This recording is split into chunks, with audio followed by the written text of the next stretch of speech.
It's impossible to avoid them. For decades, we've been surrounded by sweet and fatty foods, and the body has not been dealing well with these eating habits.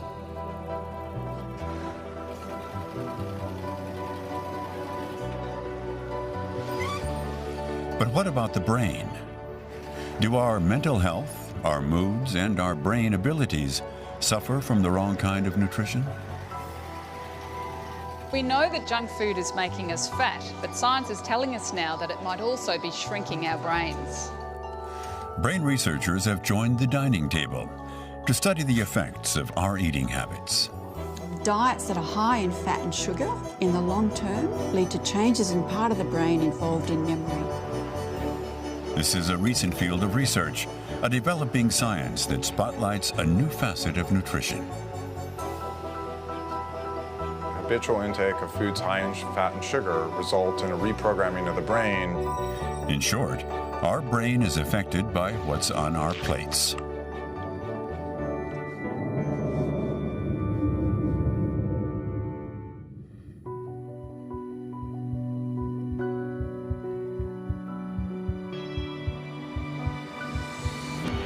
It all starts with our very first meals, even before birth.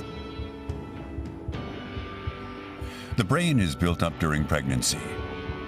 How it functions later on depends on how it has been nourished by the expectant mother's diet over 9 months.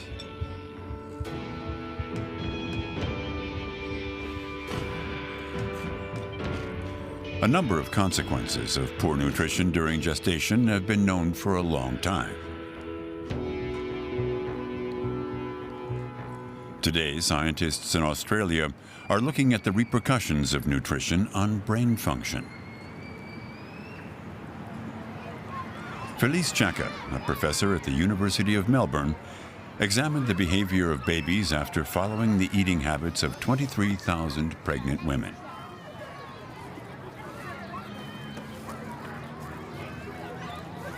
We measured their intake of junk and processed foods. We measured their intake of the healthful foods, foods with lots of fibre and nutrients, etc.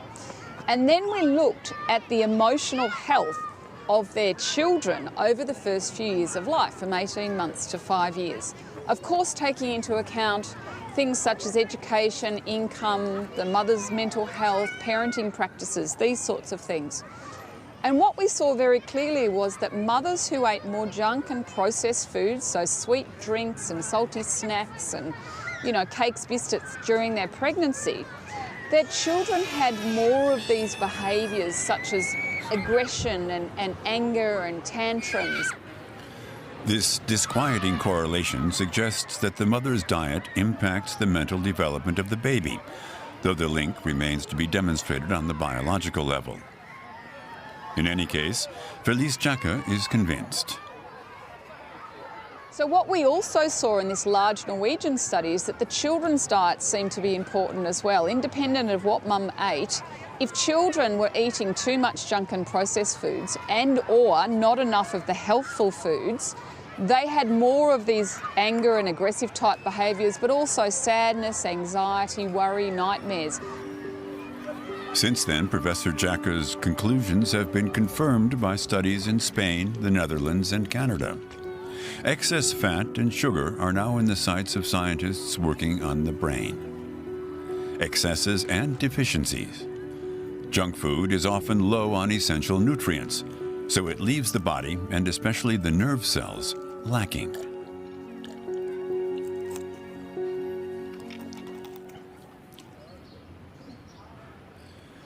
In this laboratory at the University of Bordeaux, scientists are studying the consequences of dietary deficiencies on mouse brains.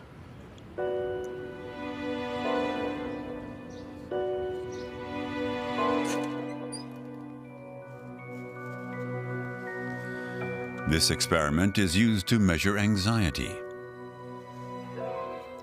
The animal has the choice between exploring the lighted area or hiding in the shade. A normal mouse takes the time to examine the lighted area. But this animal was deprived of omega-3 fatty acids during its development, Omega-3s are called good fats due to their benefits to the heart and arteries. Instead of exploring the environment, the mouse takes refuge in a dark corner. It's stressed, anxious. The experiment has been reproduced many times on dozens of mice.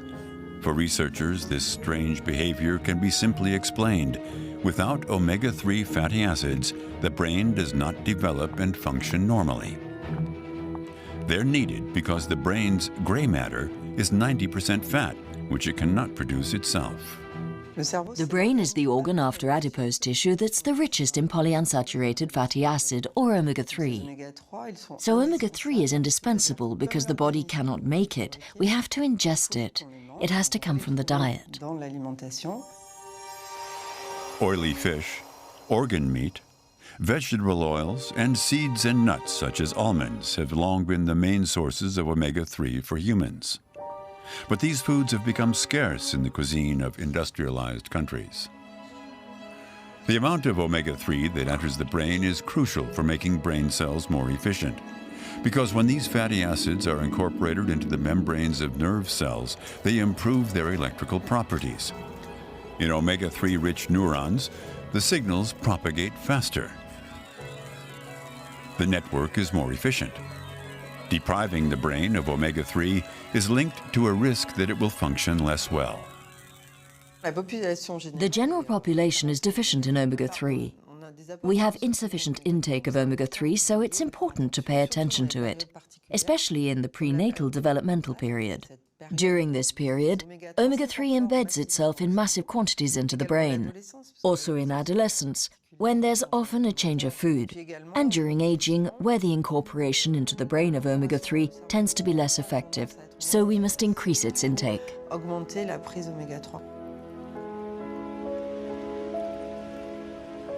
The first rule for a brain to run at full speed is avoid deficiencies. But good nutrients and a varied diet should be available. What happens to neurons when meals are poor and, above all, always the same? That is a problem that is now affecting the wild-living European hamster, which thrived for a long time in the plains of France's Alsace region.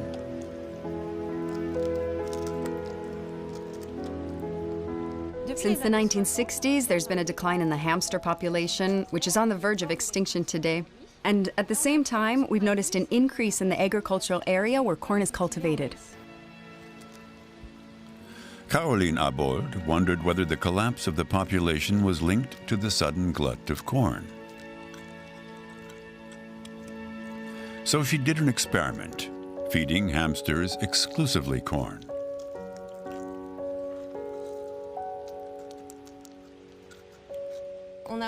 During breeding, we observed behavioral disturbances in females, which resulted in hyperaggression and hypersensitivity as soon as there was noise in the room.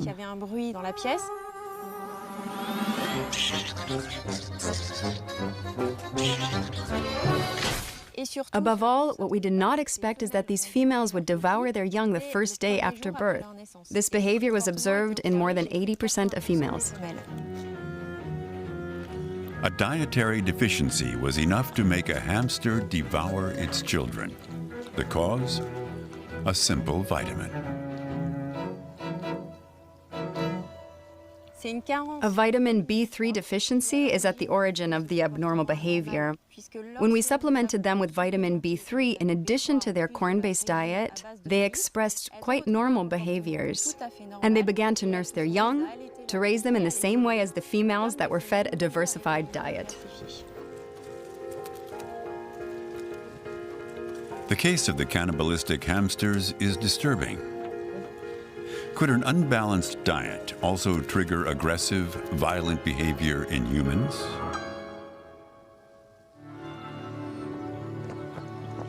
Ab Zaalberg is a clinical psychologist and political advisor to the Dutch Ministry of Justice. His specialty? Nutrition and crime. He's convinced that enriching food with vitamins, fatty acids, and minerals can reduce aggression. It's a hypothesis that is difficult to test in normal life because so many factors and circumstances can influence our behavior and our impulses. In order to study nutrition without the influence of the many parameters, he chose prisons as a nearly ideal setting. Here, in the Netherlands, we conducted a study of young prisoners in 8 different prisons. For 3 months, we gave them vitamins, minerals, and fatty acid supplements. And then we looked at the effect on their behavior. We measured it in 2 different ways. First, we asked the detainees how aggressive they were, and we asked the supervisors for their views on the issue. Above all, we looked at the incident log, the number of times detainees were punished, and we saw that solitary confinement had fallen dramatically.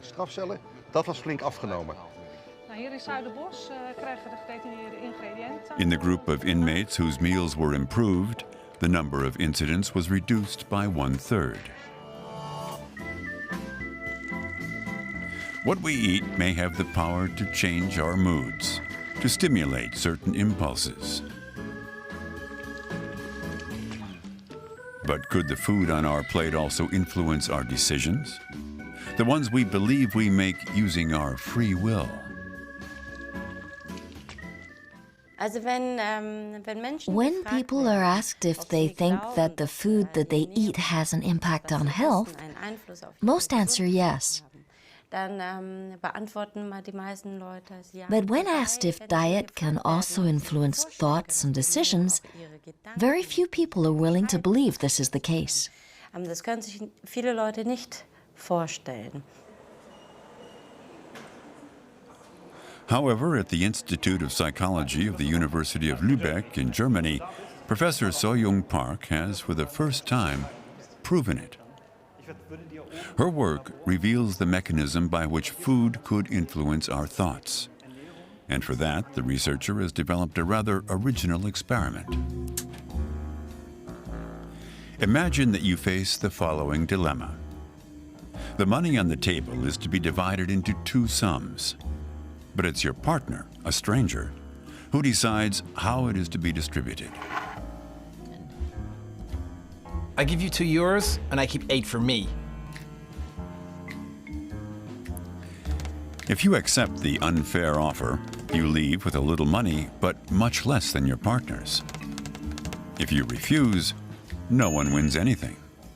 So what would you do?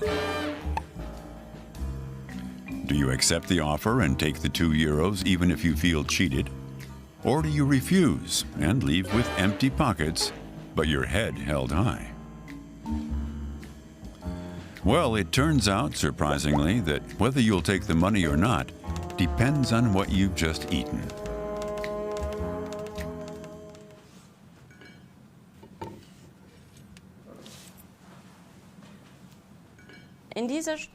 As part of this study, we followed 24 people who came into the laboratory twice to have 2 different breakfasts.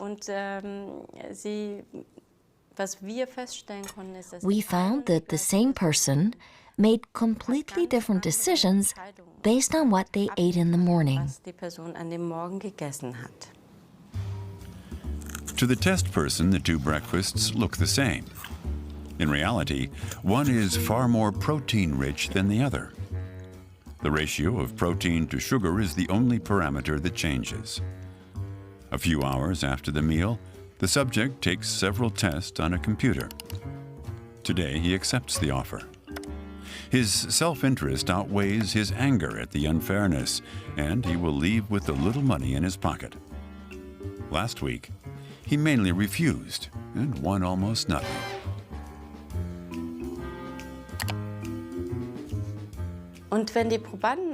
The subject, having consumed a high-protein breakfast in the morning, was tolerant of unfair offers.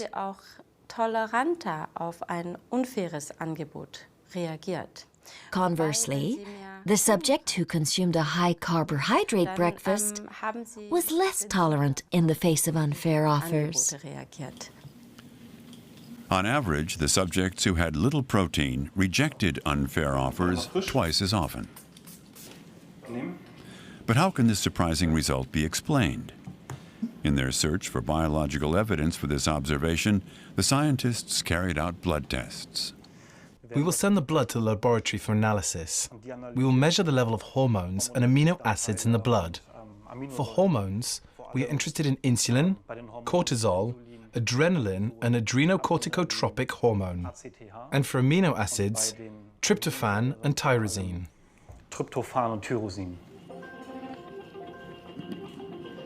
Of these substances, the most important is tyrosine.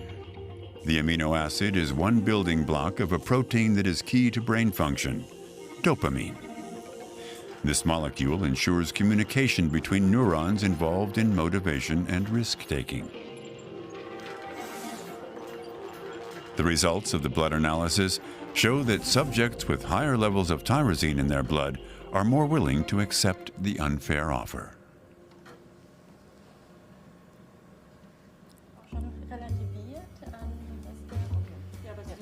In other words, what we eat can within hours subtly alter the chemistry of the brain and thus the communication between the neurons. Enough to guide some of our decisions. Experiments are continuing in Lübeck to confirm this result. The implications are wide-ranging. Since we eat 3 times a day, every day, we realize that food has immense power, that of modifying and shaping mankind. So it's essential to think about how we can use food to promote our well-being and optimize our mental state.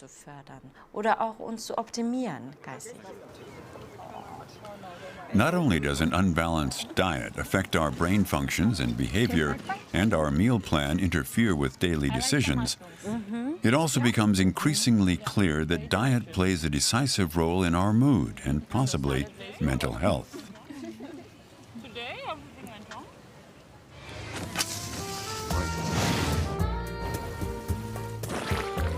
But what about junk food, dripping with sugar and bad fats? What would happen if we ate more of that?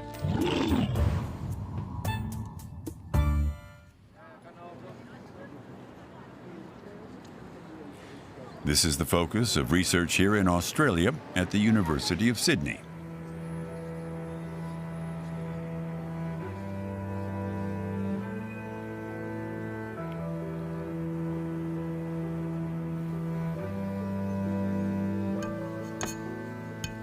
Margaret Morris runs a laboratory where rats are fed the kind of junk food that you find in supermarkets or cheap fast food restaurants.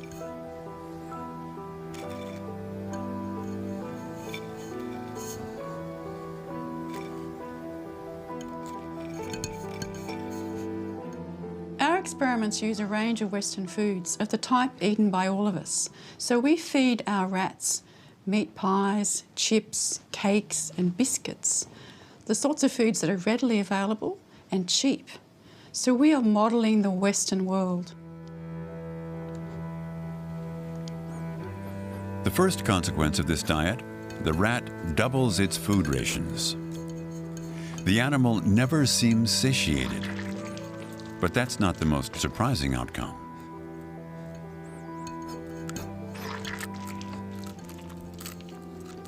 One of our chief interests is the impact of this diet on the animal's memory. And we can measure this easily in the rat using a task known as the novel object and novel place task. In this test, the researcher places objects in the rat's cage. The animal comes over immediately to examine them. Rodents are very curious by nature. Once it's completed its examination and memorized its surroundings, it's temporarily removed. We then place the animal in the arena with one object that's been shifted.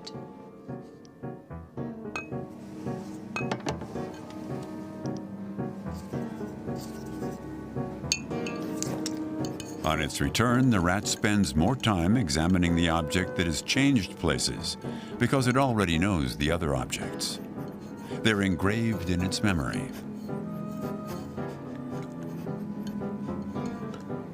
The rats stuffed full of bad foods behave differently. What we observed is the animals eating a high-fat diet or a high-sugar diet or the combined high-fat, high-sugar foods were less able to recognise, to remember that that object had moved. They explored the two objects about the same. That shows an impairment of their spatial memory.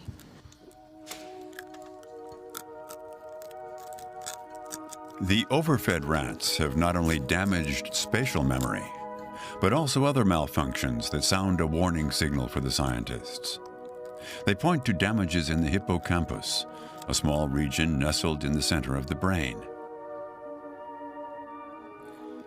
It's essential for learning and the consolidation of memory.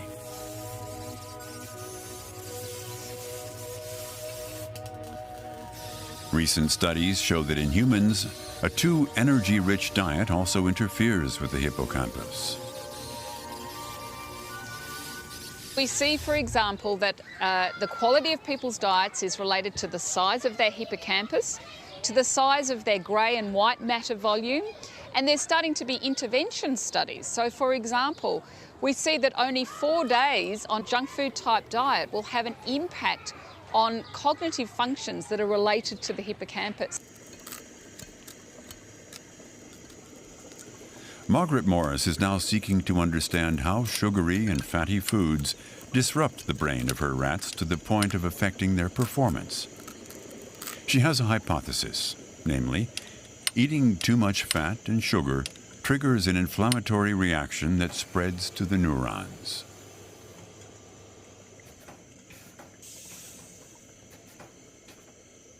So, in response to these foods, there's a general inflammatory response all around the body. This has been well described in obesity, but it now appears to be quite an acute response as well. And what we find is that inflammatory molecules such as cytokines are increased in response to the diet. An overly rich diet confuses the immune system.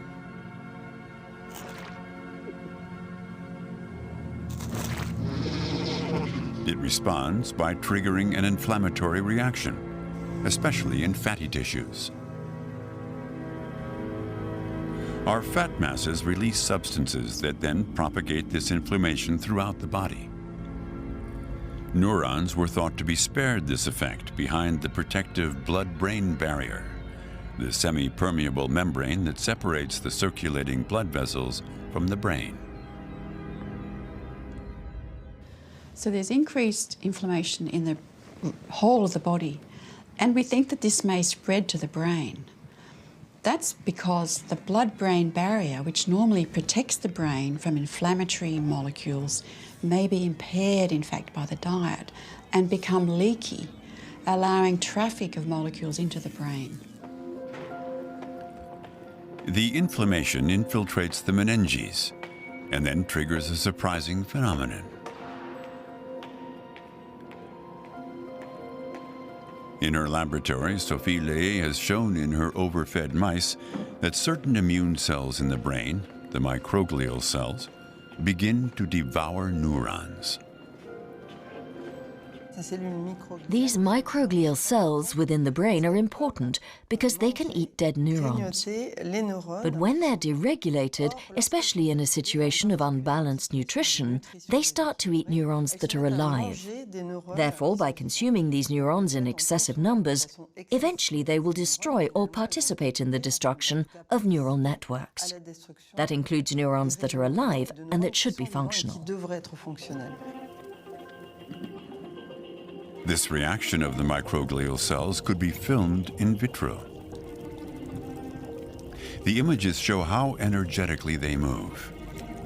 The red objects are fragments of neurons that they ingest. In an obese mouse, the activity becomes frenetic. This phenomenon is suspected of significantly affecting the functioning of the brain.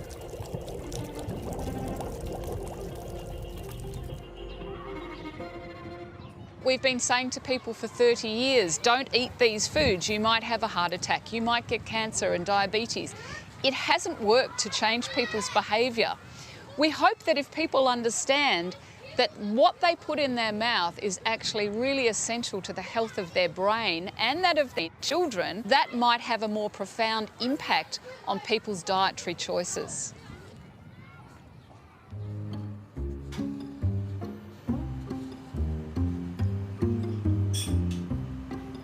Microscope, micromanipulator, and ultra-sensitive recorder. Xavier Fioramente is at the helm of an apparatus that can record the electrical activity of a single neuron. The principle is simple. A slice of mouse brain is immersed in a liquid that keeps it alive.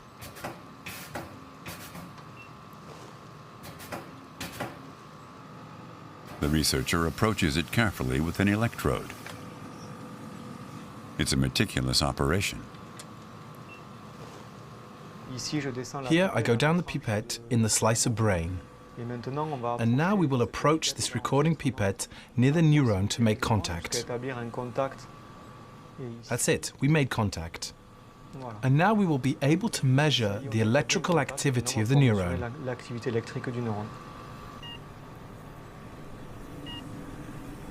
The upward peaks that we see are potential areas for action.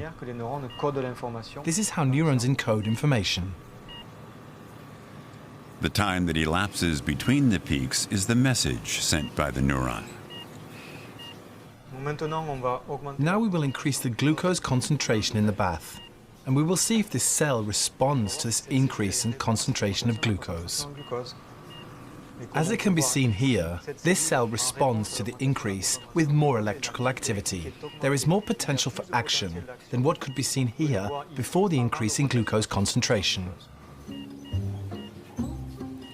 This signal comes from a single cell, but in the brain, the neurons are all connected to each other. That makes the scientists suspect that glucose has the ability to modify the activity of entire brain areas that control emotions and pleasure.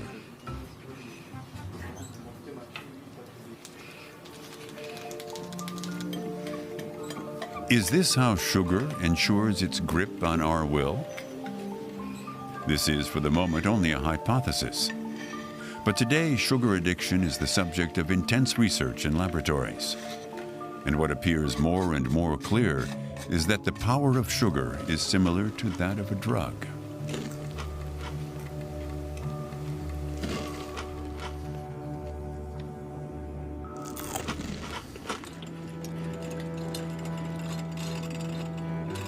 Serge Ahmet is one of the first to provide proof with a very simple experiment. Step 1, he raised rats, giving them cocaine and sugar. Then, after weeks of this diet, he presented the animals with a choice.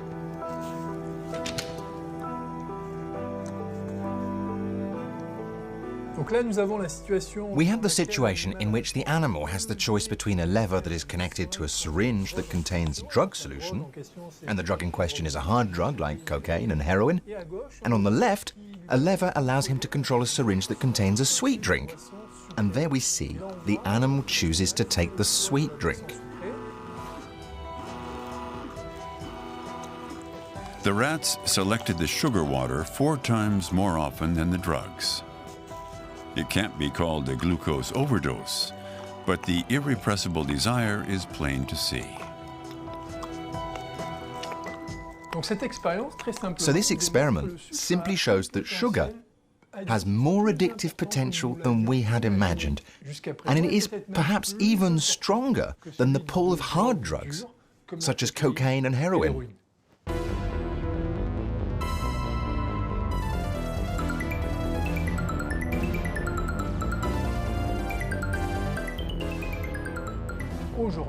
Today, we live in a food environment that's a little crazy. We find sugar in a lot of foods, as we would expect, in sugary drinks. But we also find sugar in foods that are not meant to be sweet, such as ham or soup. We could cite other examples, but it's adding sugar to these foods that contributes to the fact that we make people addicted to it without them knowing it.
The human brain is the most powerful organ in the body.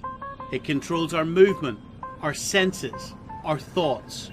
It makes us who we are. Yet for some of us, it cannot control what we eat. You have the notion that fat is bad. Yes, fat is bad. Your brain is about 65% fat. In this film, I want to look at how food affects the brain. If you want your brain to function well, you've got to be feeding it with the right stuff. What happens in our brain when we eat certain types of food? And why can some of us not stop eating? That's a wake-up call. Yeah. No? So, I don't think 350 is too bad. You got people walking around here 400, 500 pounds. Are scientists really planning to use poo to combat obesity?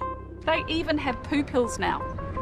So poo pills? Yeah. Where poo you pills. swallow poo? You swallow poo in a capsule. I will never be swallowing poo. Ever.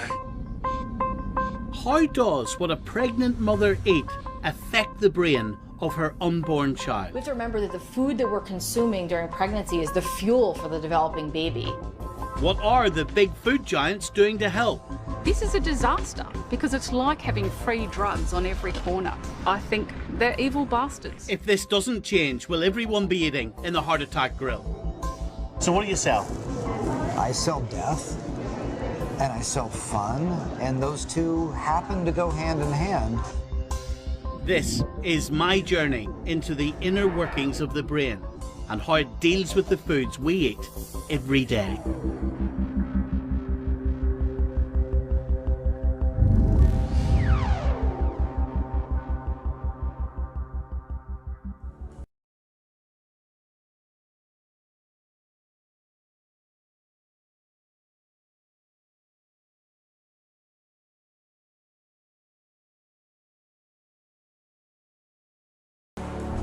I've come to America, the world leader in obesity, but also in cutting-edge scientific research, to see what's really going on in the brains of the millions of people like me.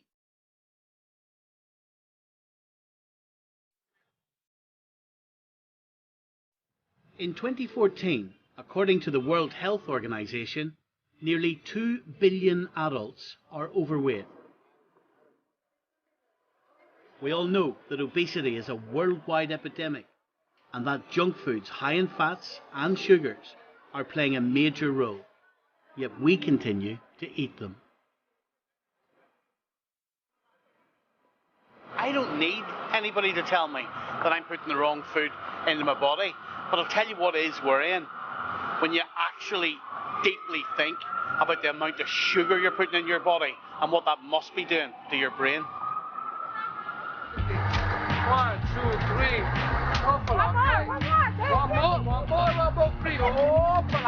The average American consumes 22 teaspoons of added sugar per day. According to the World Health Organization, the recommended level is no more than 8 teaspoons.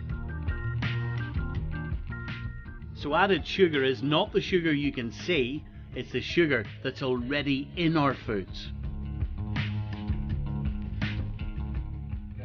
Neuroscientist Nicole Avena has studied the extent to which sugar affects our brains. So what type of experiments have you done here? Most of our experiments have been done in laboratory rats, and the reason why we do that is because we're neuroscientists, so we want to look at the brain and really understand on a neurochemical level what's happening. And so what we found is that if we give our rats access to excessive amounts of sugar, that they come to develop a pattern that looks very much like an addiction to a drug. And so they'll show signs of binging, they'll show signs of craving, they'll show withdrawal. If we take the sugar away, the rats will tremor and shake and show changes in blood pressure. Yeah. Much like what you'd see during withdrawal from morphine. So again, we're seeing lots of parallels in behavior, but also in the brain. Hold on a second. So a rat that comes off sugar, having binged on sugar for a while. So my equivalent of eating all the chocolate I ate and then coming off it. So a rat tremors. Yes. So they'll show tremor, they'll show teeth chattering, which is an indication that they're anxious. And they also show signs of depression and other indicators of anxiety. When we go food shopping, we fill our trolleys with loads of food that have these added sugars. just look at the labels of many of the foods in your fridge. You'll see ingredients like glucose, fructose, sucrose, maltose, lactose, dextrose. These are all added sugars, and Nicole has found that they are highly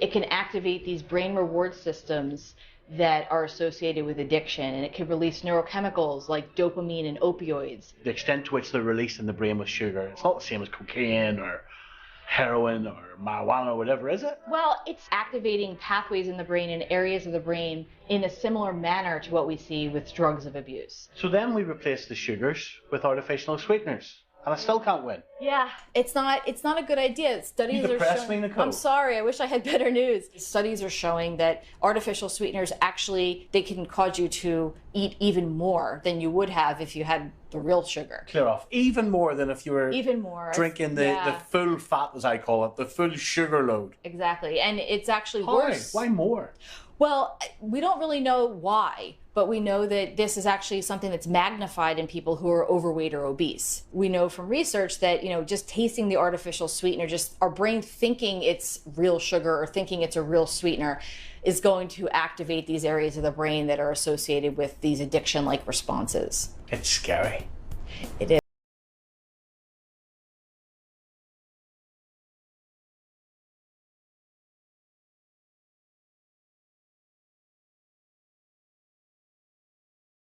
To do. I've come to Philadelphia to have my brain looked at by Dr. Jennifer Nasser, one of America's leading nutritional scientists. So FNIR stands for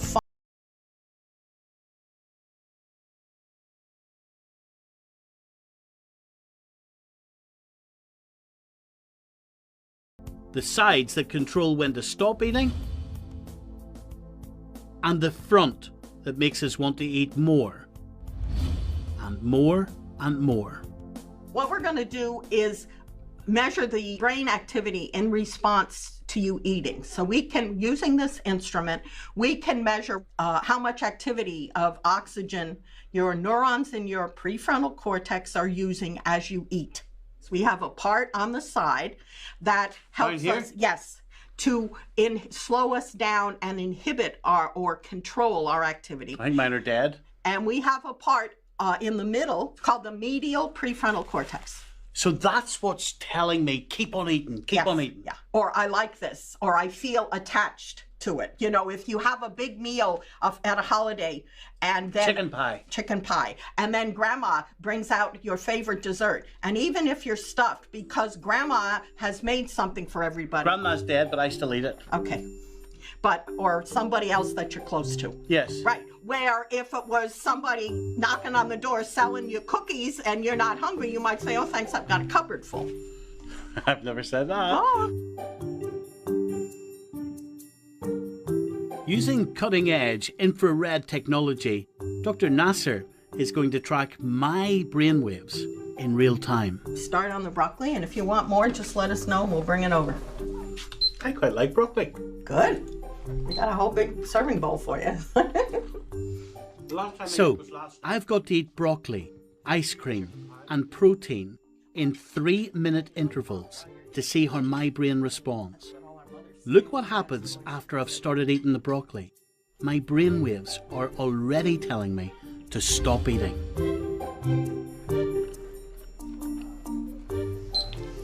Done. Okay. There you go. You can have as much as you want for the next 3 minutes. In contrast, when I eat my favourite sugar-filled yogurt, I eat for the full 3 minutes, and there's not a stop signal in sight. Look, my brain's telling me to eat more. And stop. Next up, the chicken sandwich. Okay, go ahead. We want to give the chicken a chance to signal your brain that you've had some protein, and that takes about 15 minutes. Now, you might be thinking at home that I've already eaten a lot, so naturally I couldn't be hungry. It's not what this experiment's about. It's not about hunger. It's about how quickly the brain sends out those stop signals after eating protein. Remember, I've just eaten loads of protein and I've waited 15 minutes for it to digest. Now, will my brain act differently with more ice cream? This is like minutes, and then how long you kept going. Maybe you should just bring the whole bucket in here in case. Oh, you gotta go. All right. I'll grab it.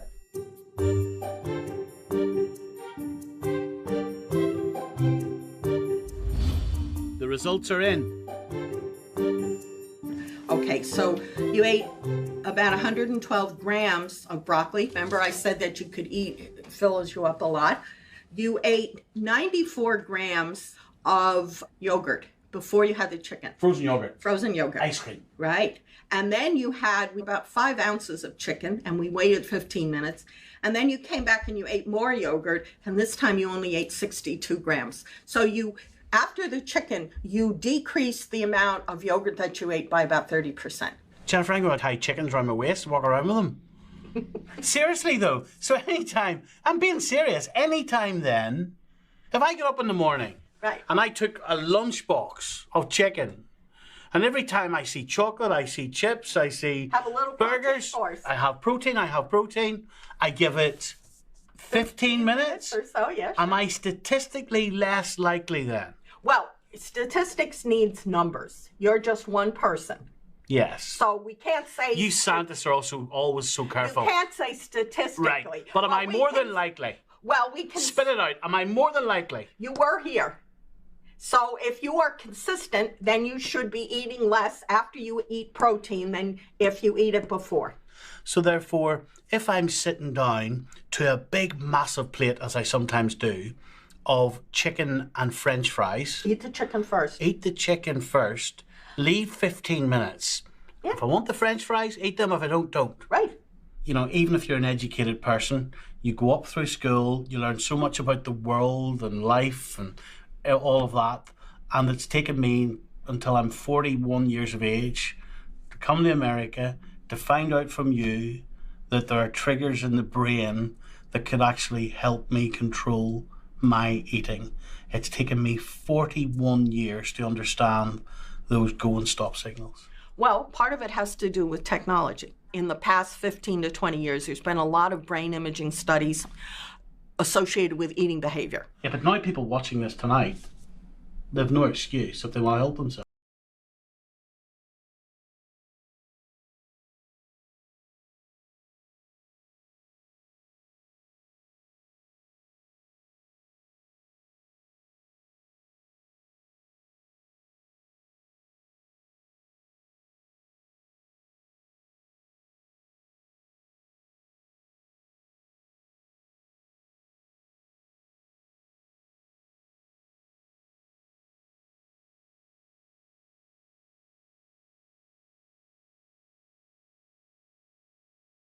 In my body, yeah. I think of my stomach and I think of my heart. Yeah. I've never thought of my brain before. Yeah. When you, for example, feed rats a junk food diet, you get really pronounced changes to the brain, areas of the brain that are highly relevant to mental disorders. Really? Yeah. But this is fascinating. So what changes in the brain with junk food? In particular, there's an area of the brain called the hippocampus. Now, the hippocampus is memory, right? Yeah, it's really critical for learning, for memory, but also for mental disorders. Now, the thing that seems to really help the hippocampus to grow and to function is a protein called BDNF. When you feed junk foods to animals, it drops the level of BDNF. BDNF's like manure for the brain. It grows new nerve cells in the hippocampus. Wow. Yeah. So, Felice's studies claim that junk food can shrink the hippocampus, one of the telltale signs of depression. So food and what we eat can cause depression? Well, we think so. This is what all of the evidence that we've generated over the last 5 years really suggests. So time and time again, across countries, across cultures, across age groups, we see that people with better quality diets are much less likely to have depression. People with unhealthy diets, lots of processed foods, they're more likely to have depression. The other thing to think about is that this is not just all about weight. We see that relationship between diet quality and mental health quite regardless of weight. I mean, you can be overweight and healthy because you're eating healthy foods and you're active. You can be thin and be really unhealthy. You know, they've shown that time and time again. I find, and some of my friends laugh at me for this, but my memory is not great. Now, because of my job, I need to retain a lot of facts, and I do. But my long-term memory isn't great. Like, it's really, really not. I forget people's names all the time. Can I tell you about a really scary study where they took a group of sedentary but otherwise healthy blokes and they put them on a junk food diet for 1 week, and they found within 1 week the same sorts of deficits in memory and cognition that they see in the animal models that seem to be linked to the hippocampus. After 1 week? After 1 week. So if you want your brain to function well, you've got to be feeding it with the right stuff. If this research is right, these junk foods are seriously damaging our brains. But what can we do when the junk is so readily available? This is a disaster because it's like having free drugs on every corner. So people everywhere, you know, all over the states where they've got massive rates of obesity, they're just committing suicide by junk food drug. Really, that's what they're doing. So we know that even people who are highly educated, who are wealthy all across the globe, they're consuming these foods. It's even more common in those who are less wealthy and less educated because they have fewer resources to be able to withstand the marketing. The passion that drives me, the thing that gets me out of bed in the morning is the anger that I feel towards the large multinational food industry that I think they're evil bastards and they're allowed to act with impunity. You're a world-leading authority in what you do. To call these people evil bastards, that's strong, strong language. You sure you mean it? I really mean it, because there is no doubt that so much of the huge tidal wave of ill health that the globe is experiencing is a function of unhealthy diets and the way our diets have changed. That's not the company's fault. It's our fault for eating it. All they're doing is offering it. It's my fault. If you it's not the company. Put a highly addictive product on every single corner and you market it heavily and you make it really, really cheap,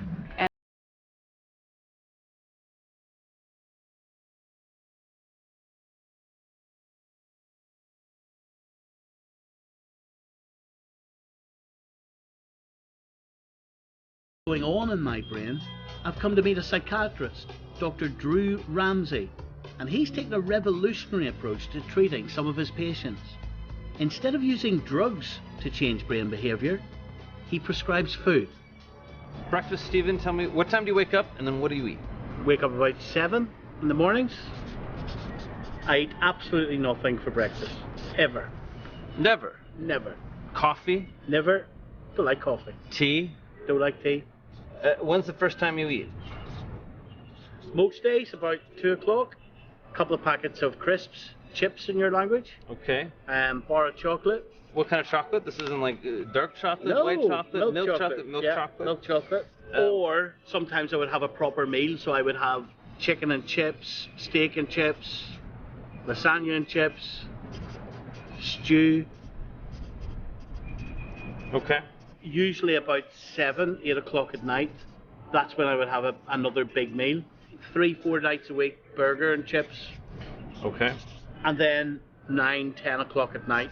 That's when I start having maybe 5 or 6 packets of crisps, chocolate. Wow. Because you see, every night, this is madness, but every night I convince myself I'm starting my diet tomorrow morning, so therefore this is my last binge.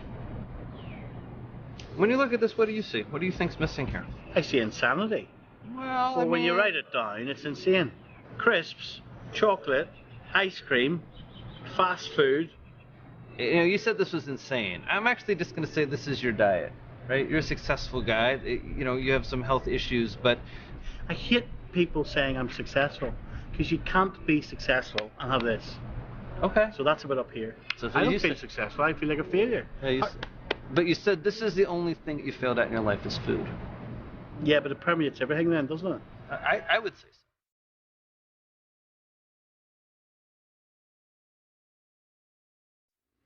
I'll be meeting Drew throughout this film to get his advice.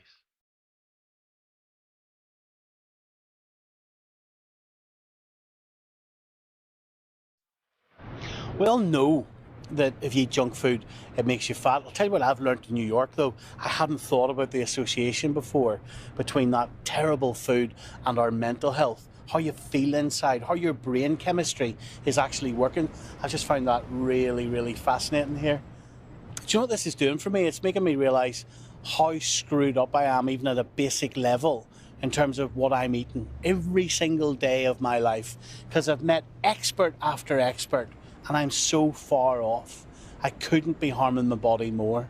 I guess we kind of can learn what to eat to dramatically improve our lives, dramatically improve our pleasure in life, and yet quite a few of you, and me, we're feeding ourselves with poison.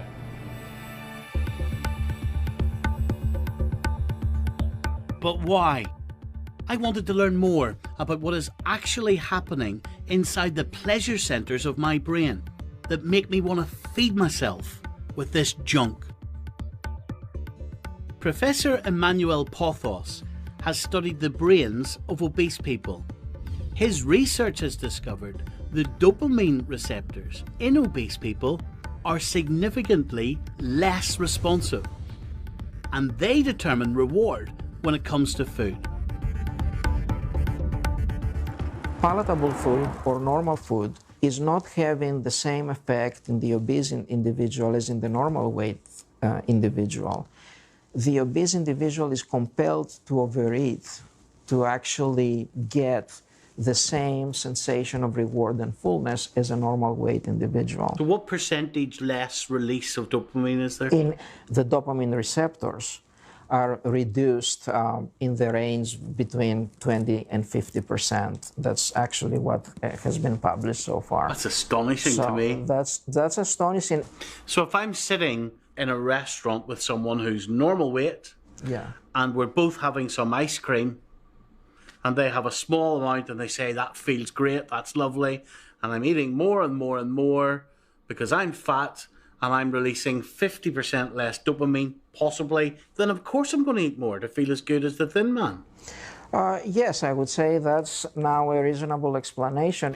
It kind of like kicks into touch this notion that fat people are just simply greedy, simply lazy, simply wrecking themselves. They're set up in life to be more of a failure in terms of their diet than some other people who are lucky enough not to have less dopamine release. Correct? Everybody accepts that there is a stigma associated with obesity, right? I mean, and you can see that in every society. So I don't think we can talk about happy and lazy people exactly. We're talking people who are struggling through a very serious health problem. Here's a question. Can fat people improve their dopamine receptors? We don't have any evidence that the dopamine system really corrects itself ever. So we think this deficit is on very early in life in individuals who are predisposed to obesity. And even if the individual is not predisposed to obesity and at some point in their life they develop bad diet habits, let's say, you know, I haven't seen yet an experiment that shows that this deficit can actually be recovered. That depresses me. Well, because I've clearly got that gene and probably about 10 million of them. Yeah, if we realize right from the get-go that this is going to be a lifelong challenge, a lifelong struggle, then I think we're better prepared for it. I know all about this lifelong struggle. 5 years ago, I made a film called Dead Fat, and you should be warned, the next scene is disturbing. You are about to see the reality of obesity, close up. I witnessed the autopsy of a 30-stone woman. All the intestine is but a lot of fat. I visited a funeral home with oversized coffins. It's noticeably wider. Yes, it is noticeably wider. And I got a glimpse into my future and the future of millions of us across the world. I don't want my heart to be smaller Okay, than so that. change your lifestyle. I did change.